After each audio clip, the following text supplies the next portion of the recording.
Show da manhã, show da manhã, show da manhã, show da manhã, na Jovem Pan.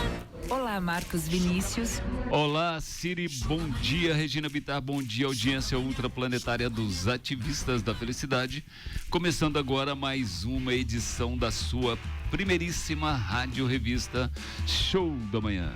E hoje, abrindo a semana, papo de segunda, notícias de primeira, abrindo também o mês de julho. 1/7, 1º de julho de 2024. Que maravilha, uma segunda regida pelo número 7. É isso mesmo, então celebre o 7, que é esse número iluminado das realizações, e que a gente possa realizar nossos sonhos, começando hoje num bate-papo onde nós vamos trazer curiosidades. Você sabe a história da moeda brasileira? Você é capaz de falar 3 fases dessa moeda? 5 fases dessa moeda? Quais eram as estampas? Em qual delas esteve Juscelino Kubitschek, o grande presidente bossa nova do Brasil? Tudo isso são curiosidades que muitas vezes você não desperta. E mais a bússola econômica da semana com o nosso homem da Faria Lima, Marcelo Camorim. E, depois de muito tempo, participação desde o primeiro bloco do nosso querido ativista Rosenval Ferreira. Mas antes, vamos dar bom dia para a nossa audiência maravilhosa, que faz com que o Show da Manhã seja referência e preferência, e a Jovem Pan líder em audiência. E eu sempre começo por essa região maravilhosa, que tem as águas quentes, que tem os negócios, o agro, os serviços, inovação e tecnologia, e a educação com a Faculdade Integra. Eu estou falando dessa maravilhosa região, que é a minha queridíssima região Centro-Sul.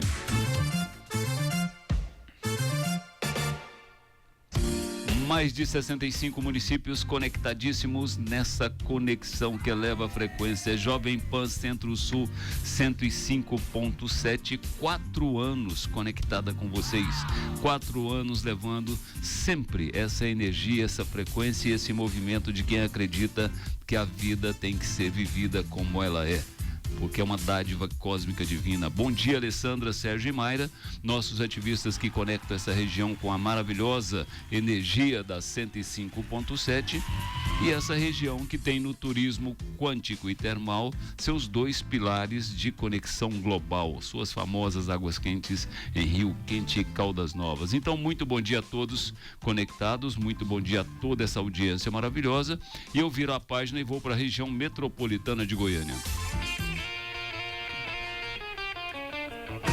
Jovem Pan Goiânia 106.7, 20 anos conectadíssima com vocês, com essa frequência maravilhosa, com essa energia, com essa programação que é referência no Brasil e referência no nosso estado.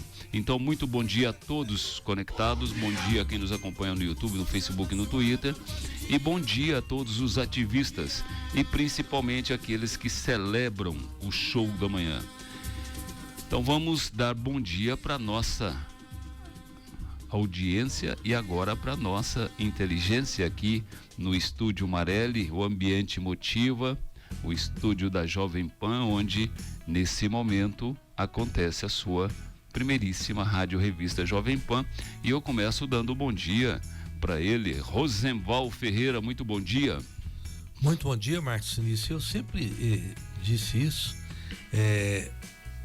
Eu gostaria muito se eu fosse um milionário, eu compraria o livro da Miriam Leitão, Saga Brasileira, que fala a história completa, tintim por tintim, de como nós conseguimos fazer uma moeda forte e vencer a inflação.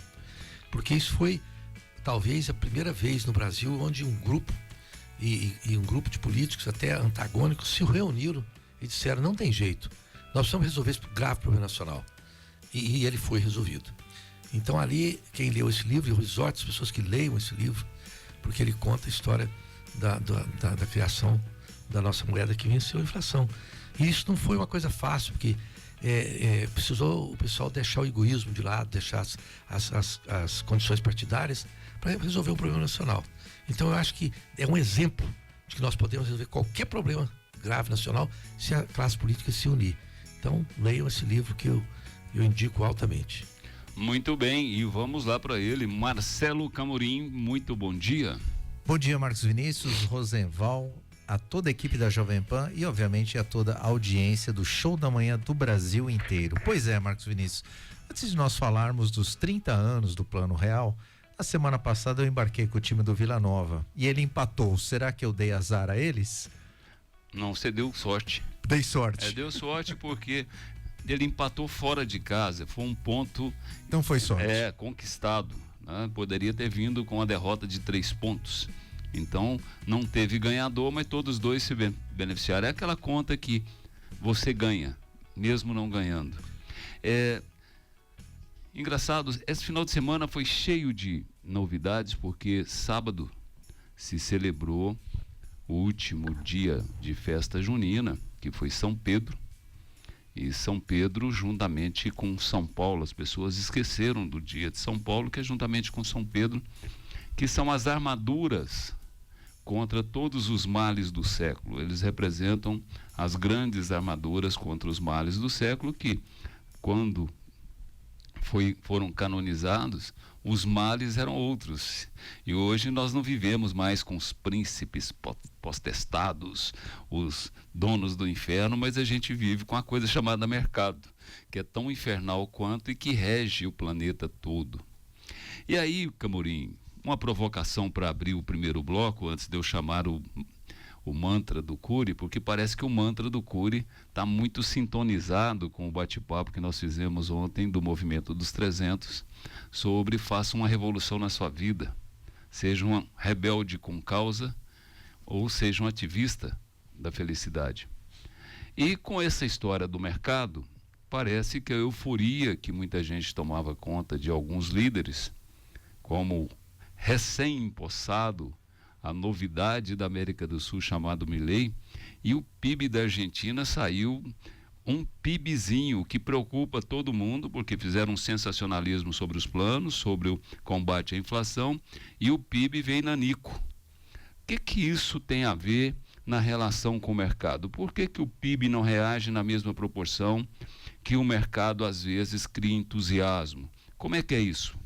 Marcos, veja, o mercado ele vive de ânimo, e o que o mercado está de olho, principalmente na Argentina, é para ver se o atual presidente ele consegue passar as reformas que tanto ele promete. E outra, você tem uma economia extremamente estressada, basicamente o que nós tivemos em 1980, nós estamos muito avante deles economicamente falando, inclusive tem uma matéria no estado de São Paulo hoje, comparando o Brasil com a Argentina, o que nós acertamos e o que eles não acertaram. Então, obviamente, a economia ela tem uma curva de reação, não vai ser da noite para o dia. Ele já está fazendo bastante coisas lá, ele passou, inclusive no último final de semana, na semana passada ele passou mais um pacotaço lá no congresso dele, aonde tiveram algumas mudanças que ele gostaria de fazer. Então, ou seja, a economia está caminhando sob estresse, mais ainda o produto interno bruto crescer além das expectativas, isso vai demorar um pouco ainda, não vai ser do dia para a noite. Primeiro ele precisa resgatar a confiança do consumidor e a confiança do investidor externo. Enquanto ele não fizer isso, vai ser muito difícil. É muito interessante, você que é um apaixonado na França, Rosenval, mais uma sessão de curiosidade para abrir o primeiro bloco, porque ontem com todo o aparato, com toda a tentativa de se brecar, o primeiro turno é celebrado pela extrema-direita nas eleições francesas, né? Ou seja, parece que o mundo está na contramão da história, onde precisam-se de pactos para poder celebrar uma economia ou combater esse ânimo que é duvidoso no sistema planetário global, porque de um lado você tem aí a Rússia com todos os seus pilares, a China crescendo aceleradamente sem ninguém importunar a China, e você vê aí a França e a Europa com um tsunami. Cada dia é uma notícia que estremece as estruturas que são seculares desde a época da Revolução Francesa. E a extrema-direita é aquele momento que a gente toma o poder, depois nós pensamos o que nós vamos fazer, porque não tem um plano de mercado global hoje. Quem falar que tem está mentindo. O Camorim está aqui para isso. Como é que você percebe essa volta ao passado. Tinha um filme de Volta ao Futuro, mas esse extremismo querendo regressar em países que às vezes era símbolo de democracia, avanço, igualdade, fraternidade e liberdade. 2 minutos para você. Ô Martins, de um certo modo, a imprensa contribui para esse clima, dando assim áreas que vai ter uma coisa pior do que será e não terá isso. Vejamos o seguinte, quando fala na direita, fala que é extrema direita. Bom, o que significa teoricamente a extrema direita? Seria um processo ditatorial. E num país como a França não há margem para isso. É um país consolidado democraticamente, que tem uma Constituição respeitada. Então, a extrema-direita não será extrema na França. Ela será direita. Ela será uma direita que vai respeitar a Constituição, ela será uma direita que vai respeitar o rito democrático. Então, não haverá ruptura constitucional na França. E a impressão que se tem é que essa extrema-direita poderá ser extrema. Não será extrema coisíssima nenhuma. É o rodízio do poder. Natural, porque como o centro esquerda ou esquerda, porque o Macron ninguém chamou ele de extrema esquerda. E nem chama. A imprensa não chama alguém de esquerda, de extrema esquerda. Mas chama de extrema direita porque dá uma ruptura. Principalmente na França, que tem uma tradição mais à esquerda, digamos assim. Entendeu? O que aconteceu? O poder desgasta.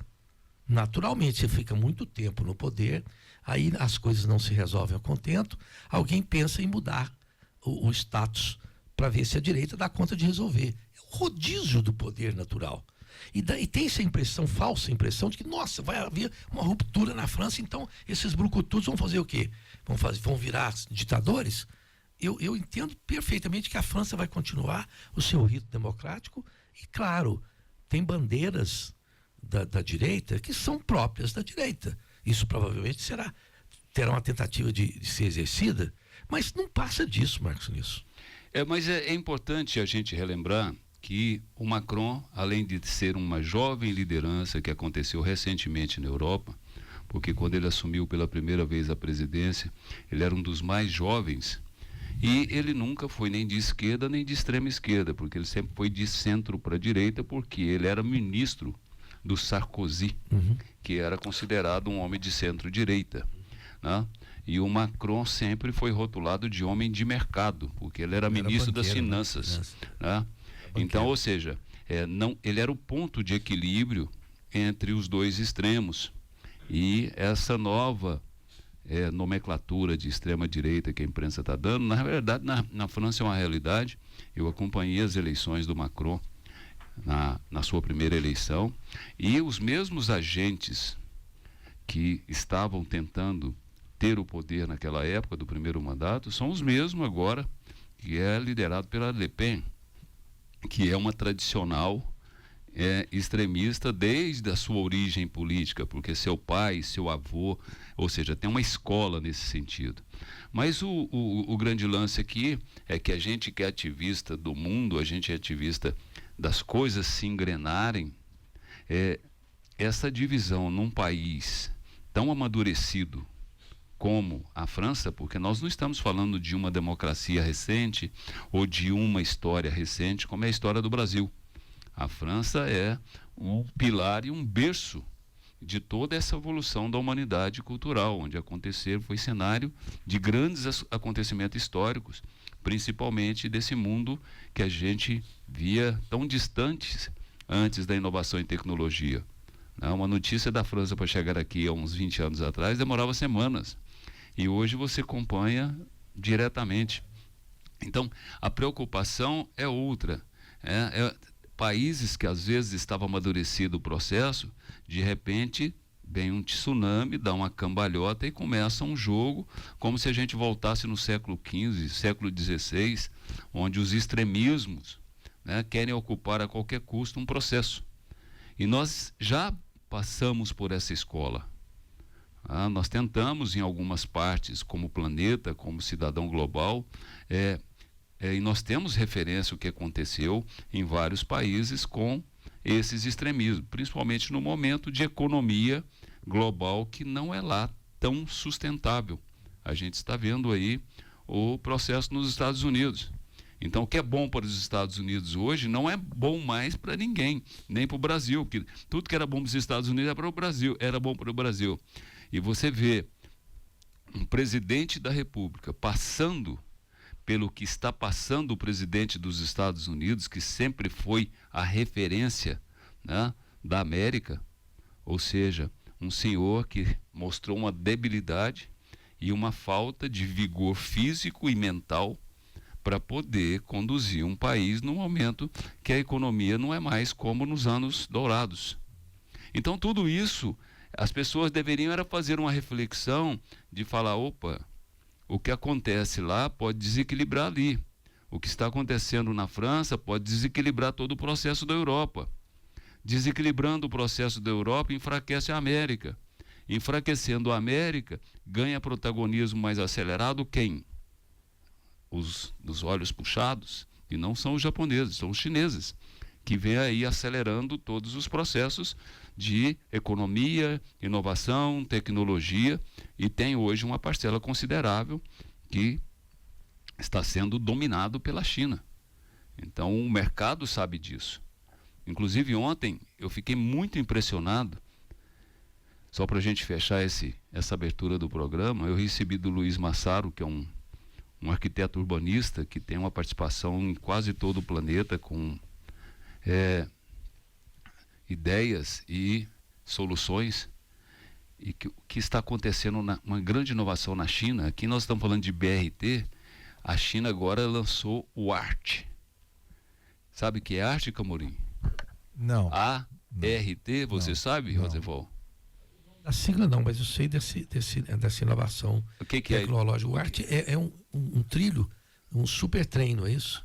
É um super trem que não anda em trilho. Em trilho. Ele fica suspenso. Não, ele tem pneus de borracha, mas o grande lance é que ele tem uma flexibilidade porque ele é não pilotado, ele é autônomo. Então ele é desenhado para evitar acidentes, é desenhado para descobrir rotas, e ele se locomove igual a minhoca nos buracos. Então é a coisa mais impressionante. Uau. E é uma grande revolução para o transporte coletivo em grandes e pequenas cidades, em cidades de trânsito tumultuado ou trânsito livre. Para Goiânia, então, seria uma maravilha. E nós estamos falando aqui de BRT, que nunca saiu do papel, conforme o histórico do Rosenval. Mas vamos virar a página, porque o tempo passa rápido e nós temos aí bússola econômica no segundo bloco.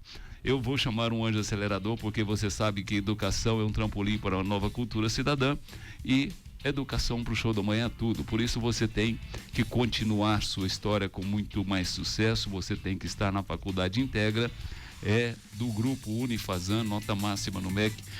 Tem um centro universitário maravilhoso em Caldas Novas, atendendo a toda a região Centro-Sul e o Brasil, e cursos para você se qualificar e se graduar com mestres, professores, doutores, tudo para você acelerar e continuar a sua história com muito mais sucesso. Então acesse www.faculdadeintegra.edu.br e continue a sua história no lugar certo, na Faculdade Integra. Vamos lá, Camorim, você que acompanhou o bate-papo da live de ontem, é muito legal isso aqui, que serve como um ânimo para quem está começando o primeiro dia de julho. Se você não tem prazer consigo mesmo, como terá prazer com o seu parceiro ou com o próximo? Se não sabe se aplaudir e se valorizar, como você vai aplaudir quem você escolheu para ser seu parceiro, para viver a seu lado? E se você não tem sonhos borbulhantes, se você não acredita em você, como você vai encorajar o próximo, os seus, ou a pessoa com quem você escolhe a dividir o seu caminho? Então esse é o questionamento do Cury. Então, se uma pessoa educar seu eu para aprender a se curtir, se valorizar, ter um caso de amor com sua própria história e ter um romance com sua saúde emocional, suas relações serão cada vez mais saudáveis. Que os políticos pudessem refletir sobre isso, que as pessoas de extrema de um lado ou de outro, pudesse refletir sobre isso. A solução está no meio. Então, vamos lá. Sessão curiosidades aí, eu quero ver você, meu querido Camorim, que é o rei do mercado. Do início da colonização até 1942, o Brasil tinha uma moeda que pouca gente se lembra. Você sabe qual é? Não, eu acho. Não, vou chutar. Eu Você acho que era o sabe? Cruzeiro, não sei. Rosenval. Conto, né? Conto de réis. Conto de réis, não. Conto de réis. Réis. Conto de réis. Era só réis, não Com tinha réis. conto. Não tinha Réis. conto de réis. Eu falava tantos contos de réis. né? Não, é tantos contos. Mudou tanto a moeda. Era um Réis. montante. É montante. É montante, então réis. E aí vem de 42 a 67 uma moeda que durou muito também. Qual foi, Camorim? Não sei. Cruzeiro. Cruzeiro. Cruzeiro. Muito bem. E de 67 a 70, cada vez ela foi diminuindo. Qual foi a moeda, Rosenval? Foi o. É o Cruzeiro ainda, Cruzeiro Novo. Desculpa. O Piscão tá soprando pra Não, você. mas é Cruzeiro Novo. O universitário aqui, ele tá se metendo onde não foi chamado. Cruzeiro Novo, é Cruzeiro Novo. É porque eu li o livro da Miriam Leitão, né? Tá certo. Então tá bom. E de 70 a 86? 70, 76. Não, de 70 a 86. 6. É. Não sei, a gente já foi o Cruzado? Não. É o Cruzado. Esse é o Cruzado. Não, voltou o Cruzeiro. Voltou o Cruzeiro, porque o Cruzeiro voltou por Cruzeiro. poucos meses. Foi na gestão Não, poucos meses Sarney. não. Ele ficou de 70 a 86. Foi na gestão Sarney que foi Não, o Cruzado. vamos lá. Foi o Cruzado Novo. Então vamos lá. Então de 86. 86 já está aqui na cara do gol. Isso aí já Até faz. 89. Então, esse daí foi o plano Bresser, na gestão de José Sarney, onde ele implantou o Cruzado, né? Cruzado. Era o Cruzado. E aí teve uma moeda que durou só um ano. Eu sei qual é, Cruzado Novo. Cruzado Novo. E aí depois de 90 a 93. 90, é o real, ué. Eu sei, essa daí foi pré-plano real. É o real, é o real. Não, Foi o Cruzeiro. Cruzei. Cruzeiro, não foi o real ainda Regrossou o não? Cruzeiro. Depois foi o real. E de 93 a 94. Puxar pela memória aqui. Isso é curiosidade para nossa audiência. Vamos lá. Foi o Cruzeiro Real. Cruzeiro real. que depois Cruzeiro virou Real. Isso, E que tá depois de Virou 94 real, até tá hoje, certo. 30 anos, esse famoso real. Agora, uma coisa que jornalista e economista, quando quer infernizar a vida, é uma coisa maravilhosamente extraordinária de negativo. 30 anos de real, Camorim, com o ânimo do mercado oscilando de acordo com as crises globais, e o povo quer tratar o Brasil como se o Brasil fosse uma ilha, que tudo só acontece aqui. E a gente está vendo o mundo e o mercado acontecendo. E aí começaram a trazer matérias de como era o real quando foi lançado, o que correspondia o valor e o que corresponde hoje o real numa economia que teve tantos saltos, e aí os caras querem arrumar uma forma de crucificar ou desvalorizar o real. Por que isso, Camorim? Não, Marcos, é total desconhecimento. Eu, no final de semana, eu assisti vários documentários, inclusive o ouvinte que tem na casa de 30, 40 anos, ele não sabe o que foi a gestão José Sarney. Só para que eu... Então, toda essa equipe deu certo porque eles tiveram liberdade sem interferência política. E é uma história muito recente que ela deveria estar na cabeça de todos, porque foi um grande salto democrático que o Brasil teve economicamente falando. Né? Porque às vezes as pessoas pensam em democracia só em democracia política. Tem a democracia econômica. Nós ficamos muito presos a uma ditadura financeira durante vários anos. Né? E o real deu uma independência ao Brasil que mantém 30 anos em FMI, a não ser para valorizar, aplaudir e incentivar que o Brasil está no caminho certo. Né? E nós não estamos falando de 4 anos ou de 8 anos, nós estamos falando de 30 anos. Então as pessoas deveriam ter um pouco mais de curiosidade, de pesquisar, de estudar, antes de emitir opiniões como se fosse a verdadeira profecia do Apocalipse. Que, aliás, ninguém entende o que é o Apocalipse, porque o Apocalipse ele é um tratado de esperança na humanidade. E todo mundo acha que é o fim do mundo. É uma falta de conhecimento, e a falta de conhecimento leva o quê? A ignorância. Percepção é realidade, Rosenbaum. 1 minuto para você. O marxista, às vezes eu percebo com muita clareza que tem marxista que nunca leu Marx. O sujeito ouviu dizer, né?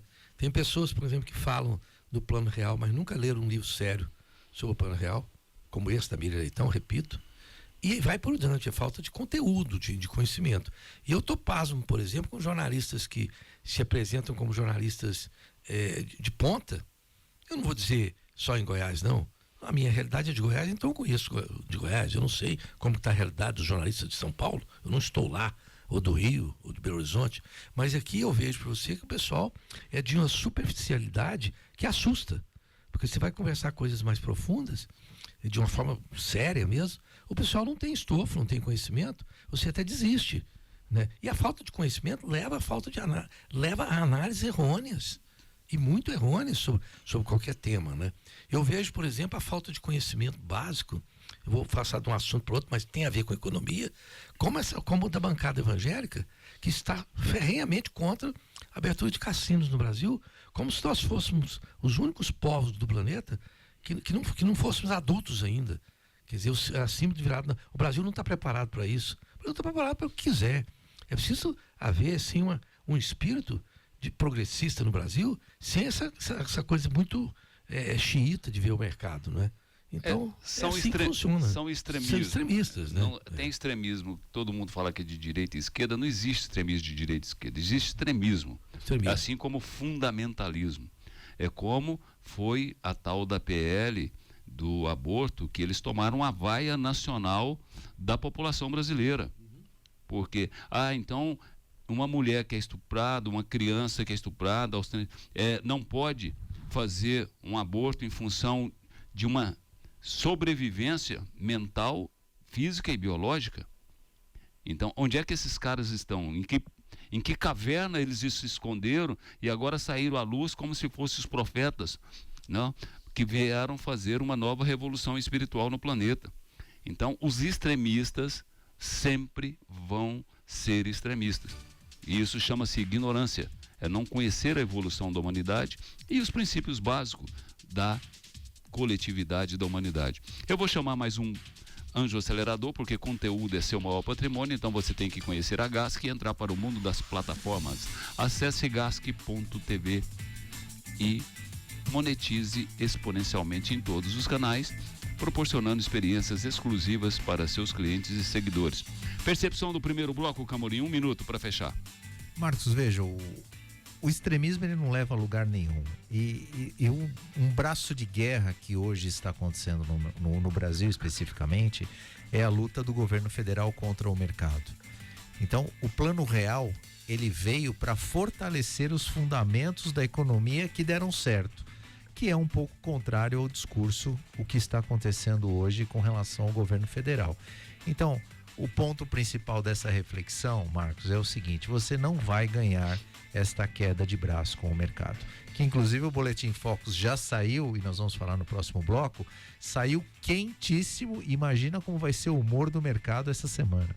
Eu imagino, e não vou estar aqui para te provocar, porque eu vou aproveitar para despedir da nossa audiência, porque o programa vai ser conduzido pelo Rosenbaum e o Camorim a partir do segundo bloco, com os anjos aceleradores sendo anunciado pelo nosso querido Cerimônia Piscão.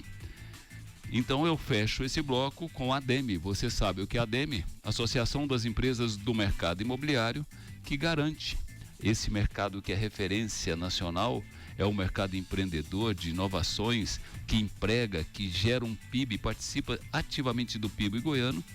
Então a ADEME é que te dá a garantia. Se você vai investir em morar, em trabalhar ou monetizar e rentabilizar, invista em um empreendimento que tem a marca ADEME. ADEME é a sua garantia, porque é a Associação das Empresas do Mercado Imobiliário. Vamos para um pam e a gente já volta com mais Show da Manhã.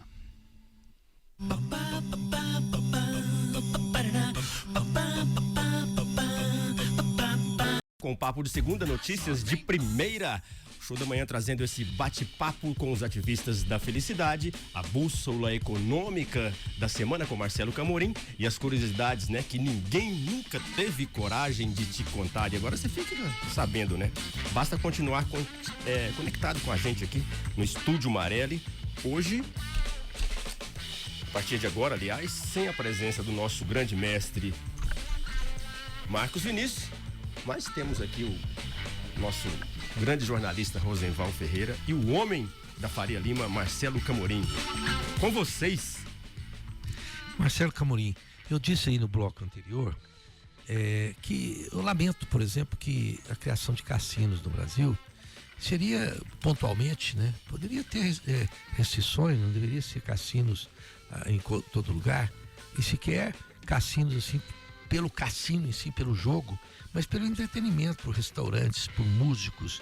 Seria um avanço ao Brasil, tratar o Brasil com maturidade, porque os brasileiros vão jogar lá fora.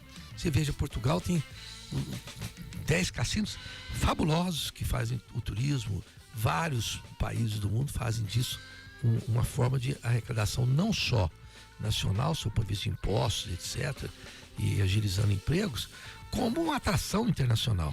Eu lamento muito que a bancada evangélica esteja ferrenhamente contra, inclusive causando uma cisania entre as pessoas que conseguiram jogar esse assunto para ser quase aprovado pelo presidente, né? Eu acho que isso reflete também na própria economia, né, Camorim? Olha, Rosenval, existem coisas que no Brasil é só jabuticaba. Parece que só nós aqui queremos fazer isso. O mundo inteiro, existe cassinos pelo mundo inteiro. Você vai ao Uruguai, por exemplo, Punta del Este, você tem outros locais onde tem cassinos na Europa, enfim. E aqui no Brasil parece que nada pode, né? Quando acontece algo, parece que nós cortamos na veia e isso não pode acontecer mais. O não surgimento dos cassinos no Brasil é um grande retrocesso, não só no Brasil como no mundo inteiro. Ora, você tem fiscalizações, você tem a legislação a ser cumprida, que ela seja mais dura com relação a determinadas práticas que possam acontecer, mas o que acontece é que para a economia isto é um grande retrocesso. Isso gera impostos que o governo está querendo arrecadar mais, gera empregos, gera outras atividades econômicas que podem alavancar uma determinada região, um determinado bairro, uma determinada cidade, município e o Brasil como um todo. Então, obviamente, o não surgimento, a não aprovação de cassinos no Brasil é um grande retrocesso. Só para lembrarmos, o Brasil já teve cassino lá nos anos 60, se eu não me engano. Foi liberado isso. Na Urca tinha um cassino maravilhoso lá. Exatamente. Então, é um grande retrocesso. Isso, assim, são os radicalismos que existem na política, assim como existe no mundo inteiro, na Alemanha, assim existe na França e outros locais. Mas não autorizar isso é um grande retrocesso para a economia brasileira, sem falar no turismo, que isso vai incentivar o turismo, seja ele interno no Brasil ou até de fora, como acontece no Uruguai. É extremamente normal isso. Mas, enfim, são os âmbitos da política ainda. Ô Marcos, o nosso chefe, o nosso capo de Tuticap aqui, fez uma observação que eu tenho, assim, restrições sob o ponto de vista econômico, né? Eu acredito firmemente que os Estados Unidos, por exemplo, que ainda continua sendo uma âncora empresarial, industrial, quer dizer, as pessoas falam, mas os Estados Unidos estão descendo para o segundo lugar, a China está ocupando o primeiro lugar. Mas, o segundo lugar é uma função honrosa, né? O segundo país do mundo, o segundo país mais influente do planeta, não é pouca coisa, na verdade. Mesmo seja o terceiro, o quarto, não é pouca coisa. Eu sempre digo que, ao longo da minha história como jornalista, e eu fui subeditor de economia do Diário Popular, quando o Diário Popular era um jornal, inclusive, de maior tiragem no estado de São Paulo, o seguinte, que o americano sempre foi americanocêntrico. E nenhum governo, seja ele o Biden, o Trump, ou quem quer que seja, vai mudar isso. Ele vai ser americanocêntrico, vai fazer o que é bom para os Estados Unidos, o que nem sempre é bom para qualquer outro lugar, né? E a França também, digamos assim, foi sempre França-cêntrica. E vai ser assim. Então, eu não vejo, sob o ponto de vista conjuntural econômico, uma mudança radical nas relações com o Brasil, porque o Brasil é um player que não pode ficar de fora. Quer dizer, aquela coisa, seja o Trump ou seja o Biden, as relações vão ser nesse nível. Primeiro, os interesses daquele país e depois os interesses daquele país em negociar conosco, sob o ponto de vista que lhes interessa. O que o Brasil resta fazer? Como nós somos um país imprescindível para negócio, para ambos esses países, seja o governo que for de centro, de direita, de extrema, isso, aquilo, nós vamos negociar nas mesmas condições que negociamos sempre. Então não vai haver uma mudança radical sob o ponto de vista da economia. Poderá haver, para arrematar, o seguinte, uma mudança, às vezes, com os grupelhos, certo? Quer dizer, é possível, por exemplo, que um governo de, vamos chamar então de extrema-direita na França, não vai ficar de amores com as centrais sindicais brasileiras, não vai ficar de amores com o lulopetismo, entendeu? Naquela coisa umbilical de bastidor, não é uma coisa, digamos assim, republicana. Eu não sei você, que é um analista político, um analista econômico, concorda com essa minha tese, que eu sustento essa tese e digo ela com muita segurança. Você acha que eu estou errado, não? Não, Rosenval, muito pelo contrário. O ponto principal é o seguinte: os Estados Unidos, dificilmente alguém irá superá-lo. Ele tem um avanço muito grande econômico, ele tem uma moeda que se circula pelo mundo inteiro, que é o dólar. É uma moeda internacional, não só para o mercado americano, mas todo o mercado mundial fala em dólar. E tem gente que quer mudar, enfim, mas essa é uma discussão longa. Mas os Estados Unidos, só para que o ouvinte tenha uma ideia, o seu produto interno bruto está na casa de 23 trilhões de dólares. A China está a 16 trilhões de dólares. O terceiro lugar é da Alemanha. A Alemanha está com 4 trilhões de dólares. Olha a diferença de 4 para 16. Então a diferença é muito grande. Então dificilmente alguém terá a superação da economia americana. Isso desde o pós-guerra, isso não é de hoje.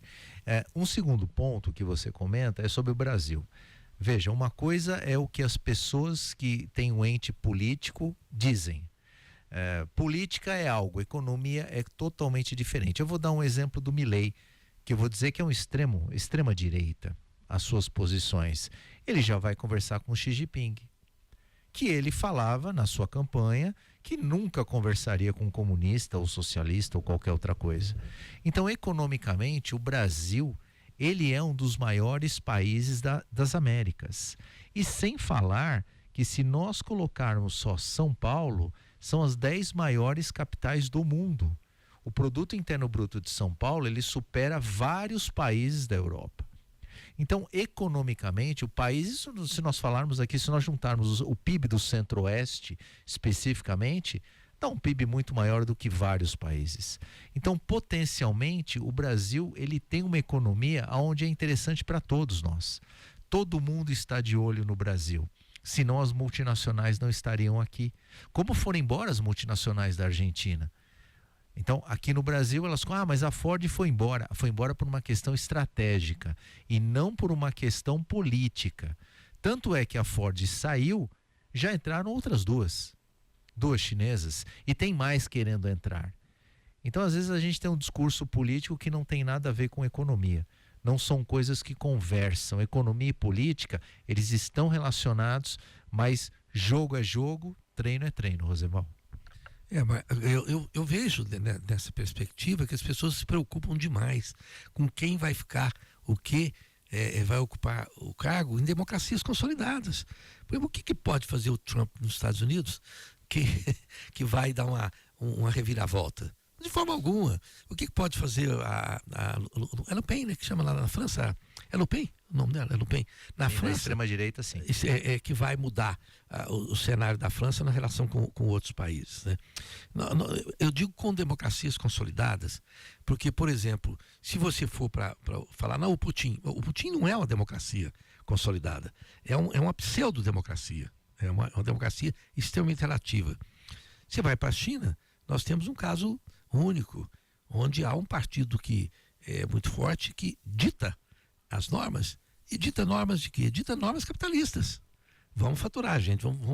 vamos fazer um mercado pujante e etc. Então, eu vejo a preocupação das pessoas à toa. Enquanto a gente preocupa, tem gente preocupada hoje, acordou preocupado porque a direita ganhou na França. Gente, sua vida não vai mudar.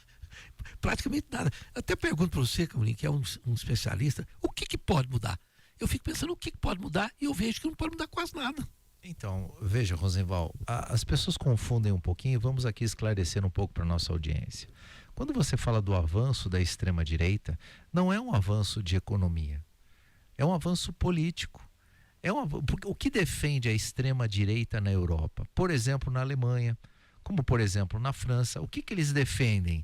A não entrada de imigrantes, a Alemanha somente para os alemães, a França somente para os franceses, não ter imigração de outros países lá dentro, contra a Al-Qaeda ou o Hamas ou etc., que existem atentados políticos. É como se eles quisessem fechar as fronteiras só para os franceses viverem na França. É isso que a extrema-direita defende tanto na Alemanha quanto na França. Economicamente, o discurso é outro. E eu vou dar um exemplo prático para o ouvinte agora. Se hoje na Inglaterra tivéssemos o Brexit, não seria aprovado. Com certeza. Não seria aprovado. Então, o que acontece? O Brexit, ele foi aprovado no momento político de clamor, naquela época na Inglaterra. Só que passou o tempo, a Inglaterra viu que fez bobagem. Sair fora da comunidade europeia não é um bom negócio. Você perde visibilidade econômica. E outra, o mundo não vive mais sozinho economicamente. Não existe um país fechado. A China não consegue viver fechada e não é há muitos anos. A China deixou de ser comunista do âmbito econômico há muitos anos. Não é de hoje que isso acontece. Ela é mais capitalista, talvez até que o americano. Então, os discursos eles se confundem quando nós falamos de extrema-direita e quando nós falamos de desenvolvimento econômico. São coisas completamente antagônicas. Inclusive, Camille, já que nós estamos entrando nessa seara, eu acho interessante o nosso ouvinte saber, então, até a guisa de uma coisa da felicidade nossa, né? Que, por exemplo, por que o Brasil, e se eu falar bobagem aqui, eu quero que você me corrija, por que o Brasil é muito interessante? Porque nós temos ainda milhões de brasileiros que precisam ter coisas que já estão consolidadas em outras nações. Por exemplo, o francês dá um tiro no pé se ele não conseguir entrar imigrantes, porque o francês tradicional já tem tudo. Ele já tem o carrinho dele, já tem a geladeira dele, já tem a televisão dele inteligente, já tem... Então, não há consumo. O consumo, as pessoas já perderam aquela coisa. O americano típico, ele já tem tudo, porque tem uma classe média pujante que já comprou tudo que precisava comprar. O que o imigrante faz? Ele entra lá e fala, uau, eu quero comprar um carro, eu quero comprar um carro bom, eu quero comprar uma televisão de 50 polegadas. Ele faz a economia acontecer. Tanto que a Europa, por que está sofrendo a Itália? Por que estão sofrendo os países europeus? Porque não tem gente nova, não tem novas criaturas humanas entrando no mercado para serem consumidoras. E se você não tem um consumidor, como é que você faz uma nação? Você já tem a casa dele. Então, esse problema da falta de pessoas que precisam consumir é um grande problema que eles têm. Então, fechar as fronteiras, às vezes criar algum tipo de barreira para ter, como a Merkel fez na Alemanha, dá preferência para aquelas pessoas que têm mais cultura, já vêm prontas, porque fazer um cidadão culto e bem informado é difícil, custa dinheiro. Então, fora isso, eu vejo assim, o americano precisa do imigrante, o europeu precisa do imigrante, e isso seria uma burrada muito grande, impedir definitivamente a entrada de imigrantes, porque eles esmagariam a possibilidade de consumo, e não tendo consumo, porque a nação vai para frente. Como é que arrecada, né? Olha, Rosenval, o Brasil, nós somos 200 milhões de brasileiros. Ainda que quando você comenta com relação à Europa ou com relação à China, vamos trazer aqui para o nosso Brasil especificamente, que é o tema da nossa pauta. Falta tudo aqui. Vamos para o estado de Goiás. O que falta de infraestrutura nas cidades para você desovar um pouco mais o trânsito da capital goiana? Vamos falar especificamente aqui. Então, infraestrutura é um palanque importante para investimentos no Brasil. Nós não temos um trem, quando nós falamos do Eurotrem, nós não temos um trem que ligue São Paulo a Campinas, que são 200 quilômetros. Goiânia, Brasília. Goiânia, Brasília, por exemplo, também. Então, ou seja, veja o tamanho da oportunidade que existe aqui, tanto que é verdade que o príncipe da Arábia Saudita, que esteve lá no Five, que nós estivemos juntos inclusive, um dos objetivos de vários fundos árabes que estavam com ele, acompanhando na comitiva dele, estavam de olho na infraestrutura do Brasil. Porque antes do Five, eles estavam num evento no Rio de Janeiro, onde o atual presidente da República estava lá comentando, falando, né? E vários outros empresários e ministros sobre desenvolvimento. E eles estavam de olho na infraestrutura do Brasil. Então, ou seja, resumindo, por que que nós temos oportunidades aqui? Porque falta muita coisa e nós temos um mercado consumidor muito forte. Então se consome muita coisa no Brasil. São 200 e poucos milhões de brasileiros, 203, se eu não me engano, brasileiros, segundo o último censo. Então precisamos de muito mais, as cidades precisam de muito mais. Isso faz com que o Brasil torne-se interessante, principalmente para o mercado internacional, que são os grandes investidores que vêm para cá. Mais interessante ainda são os anjos aceleradores, os nossos anjos aceleradores. O Piscão sabe que eles são interessantes, não é, Piscão? Sim, sim. Um deles é justamente o Laboratório Núcleo, cuidando da sua saúde. O Laboratório Núcleo tem tecnologia de última geração e atendimento humano que garante confiança, qualidade e agilidade em todos os seus exames, tá? Laboratório Núcleo, cuidando da sua saúde, da sua família e de todos os goianos. Uma curiosidade que eu tenho com você, hoje eu vou pegar no seu pé aqui. Claro, tá? estamos aqui para atender você e toda a audiência. É porque o mercado, ele estava realmente assim, muito de amores com o Haddad, não é? O Haddad tá. E agora o mercado parece que criou um certo azedume com ele. Vai ser possível adoçar o Haddad de novo? Porque fica aqui aquela coisa, os rumores que o Haddad cairia e que aí sim o mercado assusta, porque tem medo do mercadante, que me parece uma pessoa menos qualificada do que o Haddad e menos dado ao diálogo, né? Assumir que seria um que poderia assumir. Você acha que o Haddad corre risco de sair ou saírem com ele? Não, acho que há duas, 3 semanas atrás o mercado começou a cogitar a saída de Haddad pela dificuldade que ele tinha em navegar entre o político e o empresarial. Então ele dizia algo ao mercado financeiro e internamente a política dizia outra coisa ao mercado. Mas já saiu um batalhão, o próprio presidente da República, ele saiu em defesa do ministro da Fazenda, dizendo que não, ele é um homem de confiança. Isso deu uma certa tranquilizada no mercado. O mercado ficou um pouco mais tranquilo com essas declarações. Apesar que nós brasileiros temos bastante experiência em troca de ministros. Em governos anteriores, antes de Fernando Henrique Cardoso, lá em 1994, Itamar Franco já tinha 2, 3 ministros que passaram por lá e não deram certo. Então, a questão do Haddad é que ele tem que acender 2 velas. Uma vela para o mercado e outra vela para o governo federal. Então, o que prejudica efetivamente Fernando Haddad são as falas do presidente da República, que ele diz algo que o mercado não quer escutar. O mercado não quer aumento de gastos. E isso, ele está numa queda de braço com o mercado já há 2 semanas. E o dólar está refletindo nisso. Então, a chance do governo federal ganhar esta queda de braço com o mercado é muito difícil. Tanto é que o Boletim Focus, que daqui a pouco nós vamos falar sobre ele, saiu quentíssimo. Então você imagina o humor que vai estar essa semana no mercado.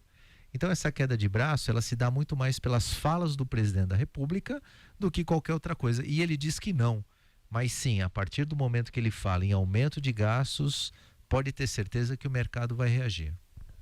Agora, Carolina, considerando que o Lula não é nenhum neném nessa área, é talvez o maior estrategista político que o Brasil já teve, né? Ele sabe jogar o xadrez político como poucos, né?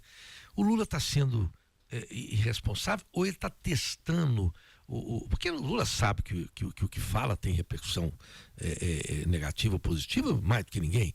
Ele está testando como diz, pegando a corda, esticando ela para ver até que ponto ele pode esticar sem romper, ou ele está sendo absolutamente irresponsável. Ele conversa com os players ali da Faria Lima?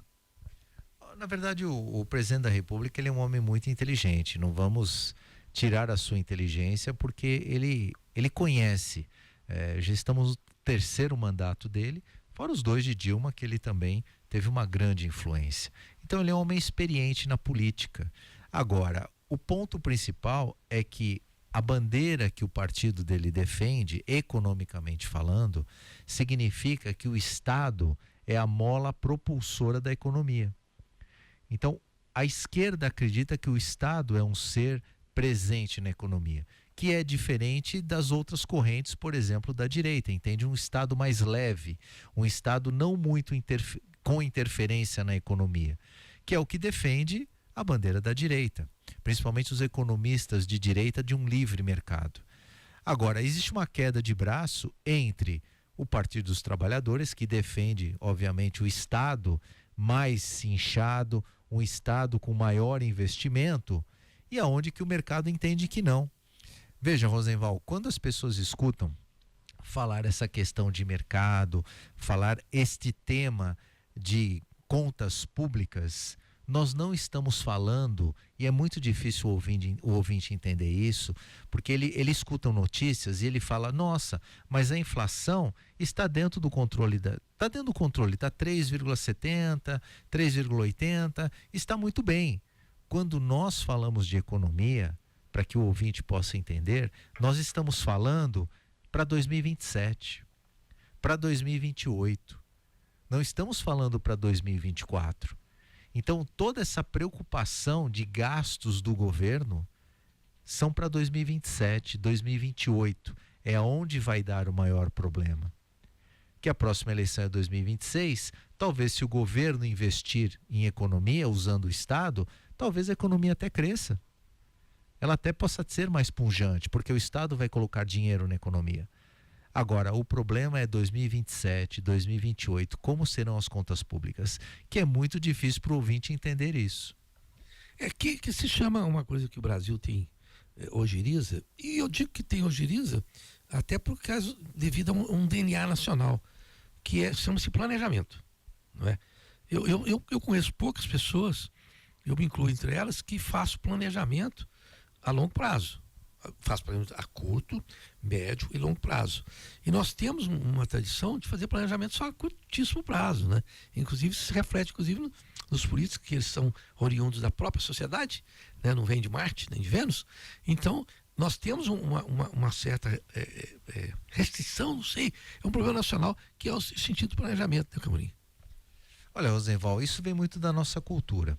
Veja, a partir de 1970, se nós formos olhar, é onde a economia começou a crescer, cresceu bem, e aí a inflação cresceu junto. E a partir daí nós não conseguimos mais controlar mais nada até 1994. É aquilo que eu disse, o ouvinte que tem 30, 40 anos, 45 anos, ele não sabe o que é ter 2.400% ao ano, de inflação. Ele não tem noção disso. Então nós vivemos numa situação que culturalmente nós não tínhamos como planejar nada. Nós tínhamos que viver o hoje, o amanhã e o depois do amanhã. Então 30 anos de estabilidade é algo ainda pequeno, ainda dentro de um tema econômico. É novo, é jovem. E a grande preocupação que existe, que eu acho que ficou muito claro isso em todos os jornais, o seguinte ponto: você precisa sempre estar de olho na inflação. Se você perder o controle da inflação, corre-se o risco de você voltar o que era um Brasil de antes. O que seria um retrocesso inimaginável. Gigante, economicamente gigante. Nós vamos aqui aos nossos anjos aceleradores, com o Piscão, é o comandante mor da nave. Eu sou o copiloto. E você, Camorim, Aeromoça. Aeromoça não dá. Você vai ser no mínimo comissário de bordo. Você, como a aeromoça morreria de fome. Nem se puser todo o aparato Como dele. diria um tio meu do interior, quem dera cesse. É contigo, fiscal. Aqui na Jovem Pan, você fica sabendo tudo sobre o Quinta das Araras. É um projeto espetacular do Grupo Real e do Grupo Pressoto. Um lugar onde a natureza e o luxo se encontram com mais de 100 mil metros quadrados de áreas verdes. O Quinta das Araras é um verdadeiro refúgio, fica na BR-153, apenas 20 minutos do Flamboyant, tá pertinho. E falando em exclusividade, o Quinta das Araras tem heliporto, sim, tá? Um heliporto que redefine o conceito de convivência e estilo. No Quinta das Araras são mais de 50 mil metros quadrados de lazer, inspirando num resort, um verdadeiro paraíso para todas as idades. Convívio é amplo e natural. A gente convida também todos vocês a conhecerem mais sobre esse projeto único e inovador que o Grupo Real e o Grupo Pressoto estão trazendo para Goiânia e região. É só acessar www.condomínioquintadasararas.com.br. Quinta das Araras, seu novo jeito de viver. A gente vai para um pam e a gente volta na sequência com mais Papo de Segunda com notícias de primeira, trazendo também a bússola econômica, né, com Marcelo Camorim e a análise de Rosenval Ferreira. É já, aguenta aí.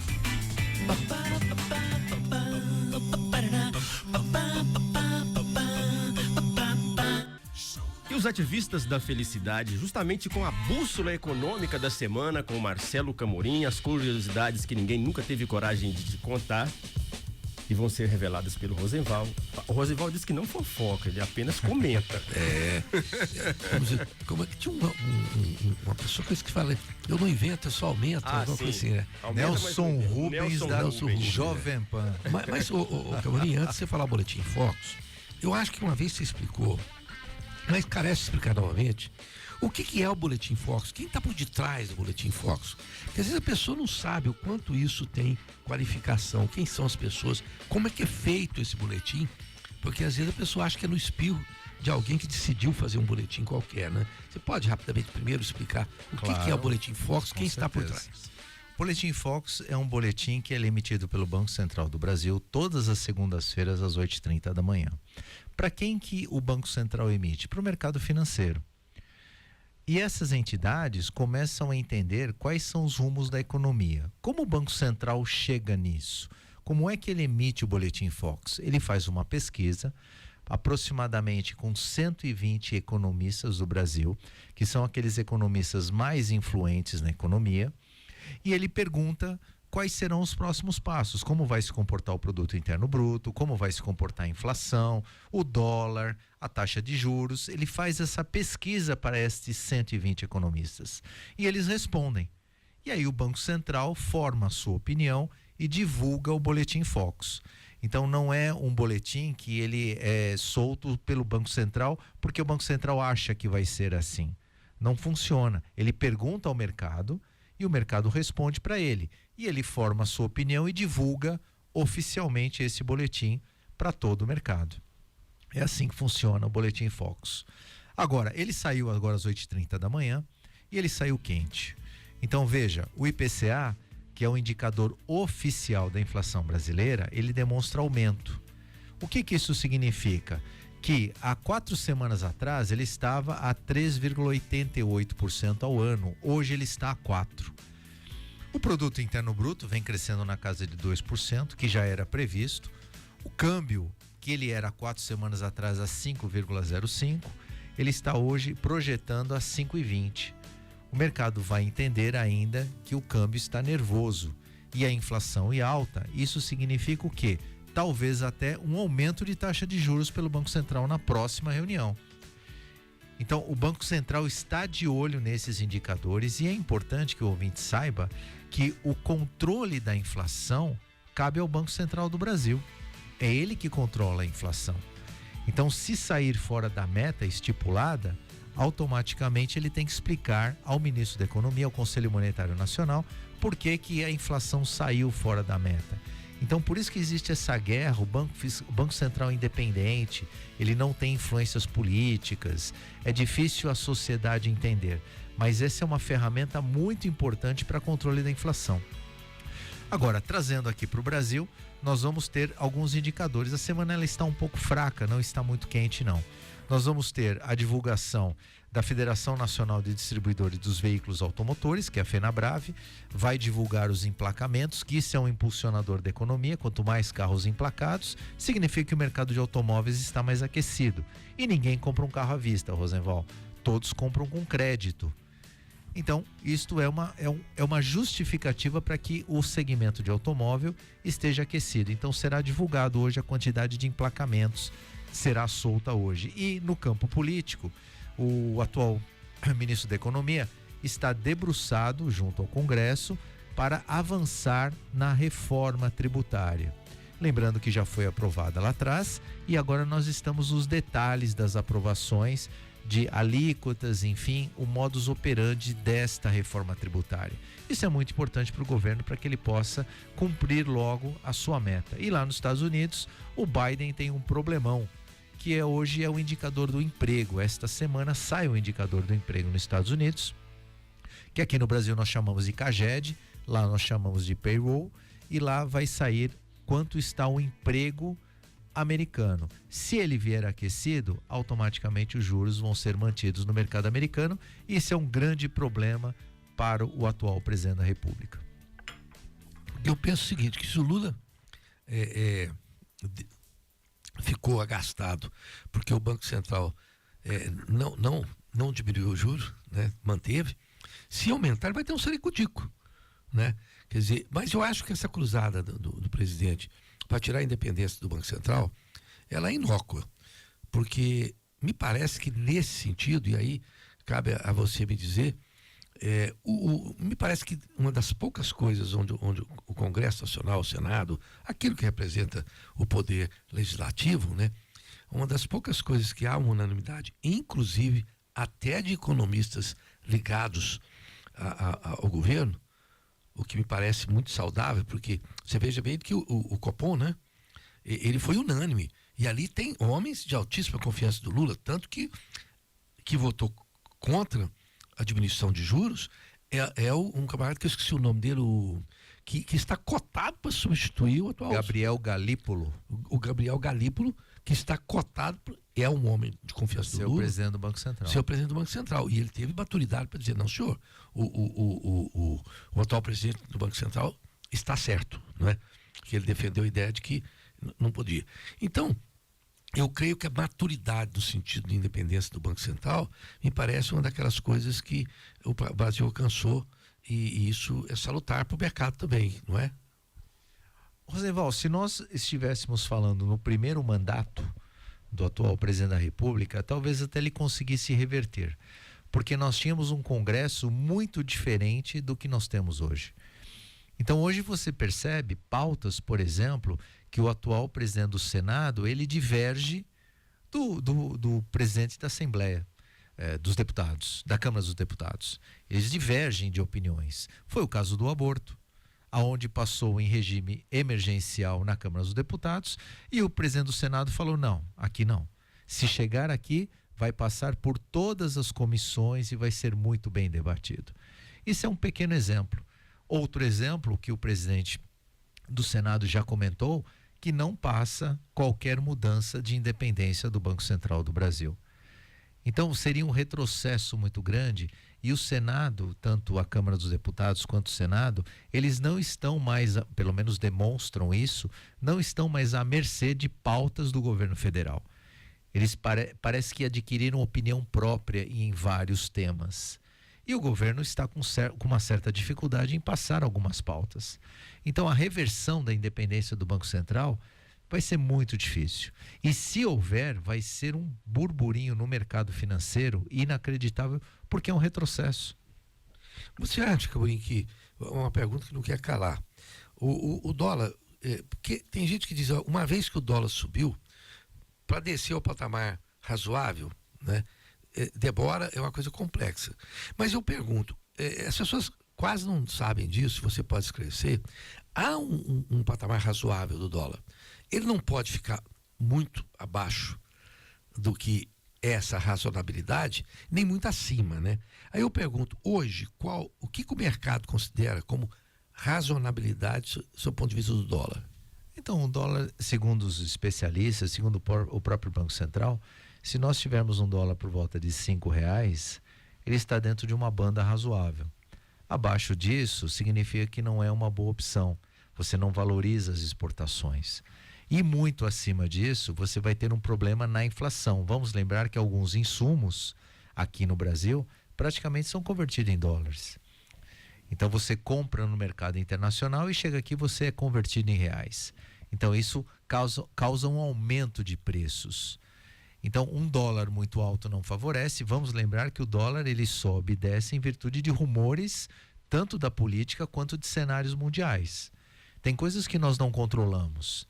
Vamos imaginar o seguinte, o mercado americano está pagando taxa de juros. Vamos falar para o cidadão comum. Então, o mercado americano, que é o mercado mais seguro do mundo, está pagando, por exemplo, 5% de juros ao ano em dólar. Você que tem aqui no Brasil dinheiro, automaticamente você converte o seu real em dólares e vai oferecer no mercado americano. Você vai investir no mercado americano. É o que chama de fuga de dólares. Então, não depende necessariamente de rumores políticos. Existem rumores internacionais que podem afetar o dólar também. Mas respondendo, dentro de R$5 é uma banda bastante razoável. E você acha que volta a esse patamar? Pode voltar, tudo pode voltar. Depende dos rumores externos e dos rumores internos. Vamos lembrar que o dólar deu esta puxada em virtude das declarações do presidente da República. Até então ele vinha trabalhando num patamar razoável. Então, quando houve as declarações que gasto não é gasto e sim investimento, o mercado falou não, ele vai gastar mais. E se ele gastar mais, complica mais ainda as contas do governo, que não vai ter dinheiro para pagar. Traduzindo isso para o popular, é que quando se fala em excesso de gastos, significa que o governo não arrecada tanto, o salário dele não é suficiente para ele pagar as contas dele. Isso vai dar um rumor na economia. Esse é o temor que está acontecendo. E o euro é atrelado ao dólar, assim, de forma cabal? Quer dizer, é uma coisa, tipo assim, vamos falar uma linguagem bem popular, é batata, quer dizer, aumentou o dólar, o euro aumenta junto? Isso aí? Não necessariamente, depende muito das especulações. Existem várias situações, Rosenval, que você vê aumento de euro, aumento de dólar, não necessariamente são rumores políticos e econômicos. Tem muita especulação também.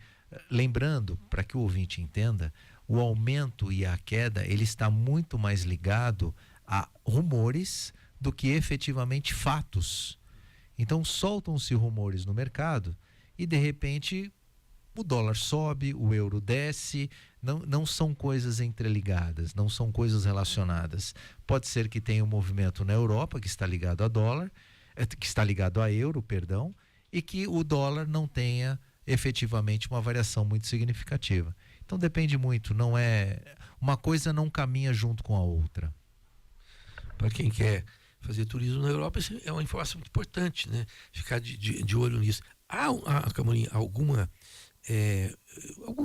site, eu não sei, que dá essa informação assim, tipo, o euro vai abaixar, não vai? Quer dizer, é uma coisa que a gente pode acompanhar, quer dizer, o homem comum, o leigo pode acompanhar isso em algum ponto, não? Constantemente, existem vários canais na internet de profissionais que comentam muito dia a dia. Se nós formos agora, por exemplo, no YouTube, vão ter vários canais comentando até de forma técnica, e existem outros canais que eles falam de uma forma mais popular, para que aquele ouvinte que não tenha tantas condições técnicas, não é economista, enfim, ele não vive nisso, ele é outra profissão dele, ele entenda de uma forma mais tranquila, mais didática.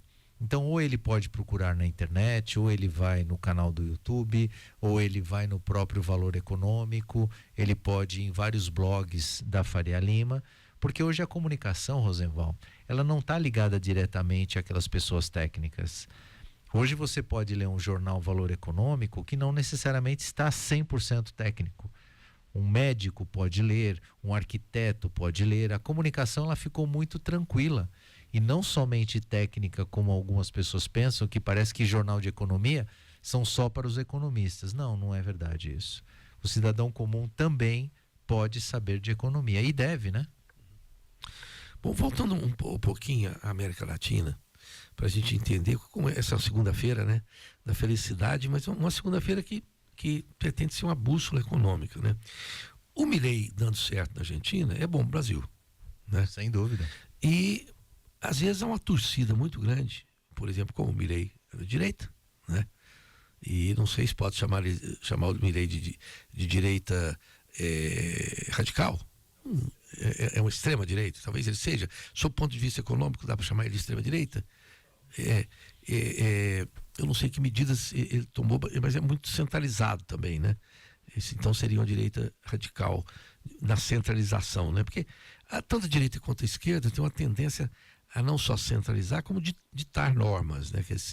Tem um viés ditatorial, né?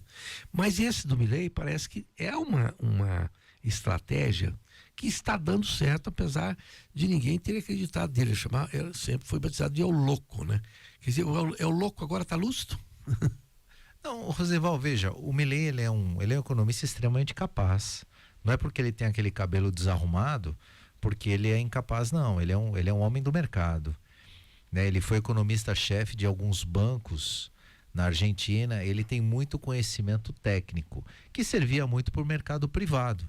Agora ele está testando os conhecimentos dele no mercado público, como presidente da República. Só que o ponto principal é que nós estamos discutindo o Milei, ele está falando numa situação onde nós estávamos lá atrás nos anos 80. Ou seja, está se discutindo reformas aonde ninguém aguenta mais. Para o ouvinte ter uma ideia, a inflação argentina chegou a 3.000% ao ano em décadas passadas. Vários planos econômicos foram mal sucedidos. Então, o Milei ele está fazendo reformas e está fazendo seus ajustes porque ninguém aguenta mais. Se a Argentina estivesse num ambiente de temperatura e pressão extremamente tranquilas, as mudanças seriam muito mais difíceis. Não seriam tranquilas como ele está querendo fazer.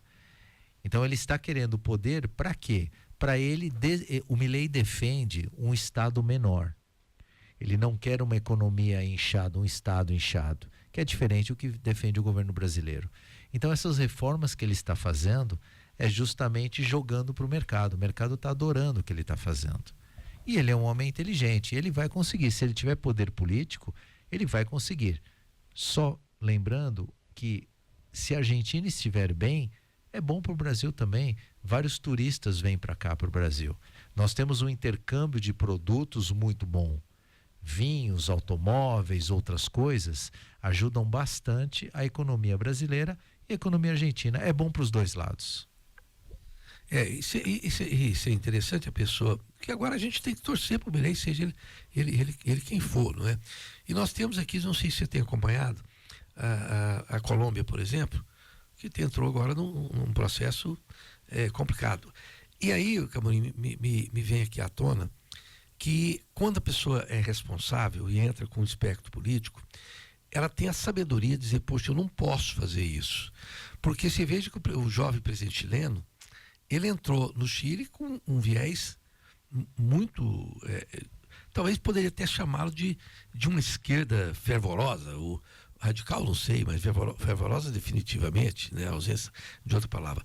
E ele teve que capitular aos ditames do mercado, porque joga bruto, né? Se não der certo, o pessoal tira o dinheiro do país mesmo. Me parece que ele voltou atrás em uma série de medidas que gostaria de ter tomado, porque viu que não ia dar certo, não é? Ou não, você não tem acompanhado o Chile? Eu acompanho sim o Chile também, a América Latina acompanho bastante. É a queda de braço entre governo federal e o mercado. Para o ouvinte entender, quando você entra numa guerra de braço com o mercado é algo invisível. O mercado somos nós. O mercado são os investidores, sejam eles pequenos, médios, grandes, os grandes economistas, os pequenos economistas que conversam tomando um café na padaria. Nós somos o mercado. E o que acontece? O mercado ele vive de boato, ele vive de ânimo. Então, qualquer movimento que você venha a fazer para prejudicar uma economia que já está estável, o mercado vai reagir. Não há dúvida disso. Que é o que aconteceu no Chile, que é o que está acontecendo também no Brasil. Nós não estamos vivendo um momento de estresse. Nós não temos 2.000% de inflação ao ano. Então, nós vivemos num momento econômico e é muito positivo aonde nós estamos tendo esse nível de discussão. Porque todas as discussões que nós tivemos lá atrás foram discussões de estresse, aonde a economia estava nas alturas, a inflação nas alturas, ou seja, os pobres cada vez mais pobres, porque a inflação só prejudica os pobres, Rosenval, porque não se consegue acompanhar o aumento de salário com relação à inflação. Então os pobres ficam mais pobres. E o Brasil não traz vantagem para ninguém sendo mais pobre. Esse é o grande ponto da estabilidade da moeda. É muito interessante tudo que você está falando, Caroline, mas eu não tenho dúvida que o Brasil, seja qual rumo tomar, a sociedade civil tomou as rédeas, né? Você veja, às vezes eu fico preocupado com o Goiânia e falo, gente, será que vai ter vão ter pessoas para poder adquirir tantos imóveis bons que estão sendo construídos? Quer dizer, me parece que um olhar desavisado, um olhar superficial vai dizer, não, vai ter uma bolha imobiliária em Goiânia, porque o tanto de gente que está comprando. No entanto, você vê que os prédios praticamente bons, eles no lançamento, eles já estão mostrando que vieram, porque no lançamento já se vende 70%, às vezes 60%, 50%, 70% do prédio, dependendo das condições do lugar, não é? Então, eu acho que nós não corremos o risco de ter uma bolha, porque tem muita coisa sendo feita, não, né? Não, Zeval, veja, se o empreendedor, você anda por Goiânia, você vê prédio para tudo quanto é lado, você vê casas sendo construídas. Então, ou seja, quando existe esta oportunidade, essa oferta de casas e apartamentos, é porque tem uma demanda, tem procura. Você tem déficits habitacionais no Brasil inteiro. Então, não só Goiânia, se você for a São Paulo, por exemplo, está subindo prédio para tudo quanto é lado lá dentro. Então, você tem ainda um déficit habitacional interessante que as pessoas podem adquirir a sua casa própria. Automaticamente, quando você fala de Goiânia, você não vale falar do Vaca Brava, não vale falar do Marista, que são as áreas mais nobres, Bueno, Marista e etc., que são apartamentos acima de R$1 milhão. Mas quando você anda pelo entorno, quando você anda por outros bairros, aqui não é bairro, aqui é setor, por os outros setores, você percebe o quê? Que existem prédios sendo construídos de apartamentos de 50, 60 metros quadrados, que é o que justamente as pessoas estão buscando. São apartamentos de 200, 300 mil reais, não são apartamentos de R$1 milhão. Você percebe que está sendo construído muita coisa em cima disso, porque tem déficit habitacional.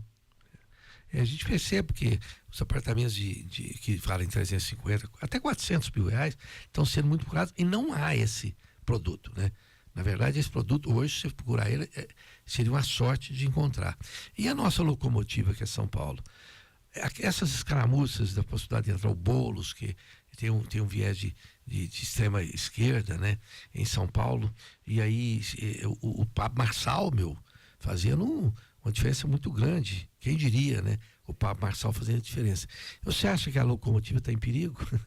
Não, o São Paulo, veja, Rosenval, a capital especificamente, vamos comparar com Goiânia, segundo o nosso próprio Alberto, que fez um diagnóstico muito bem feito, segunda-feira passada, no lançamento do Instituto Cidade e Cidadania, que nós fazemos parte, ele fez uma pesquisa muito certa com relação ao perfil do eleitor goiano, que é diferente do perfil do eleitor do paulista.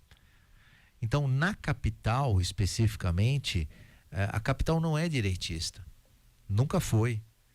Então, a capital, ela é esquerdista. A capital, especificamente. As outras cidades são mais direitistas. Então, fala, São Paulo é um estado direitista. Não, a capital, ela é esquerdista.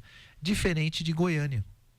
Conforme o Alberto mostrou na no nosso último encontro que nós tivemos, às 10 horas da manhã, aqui mesmo no prédio, o perfil do eleitor goiano, ele não é um perfil esquerdista.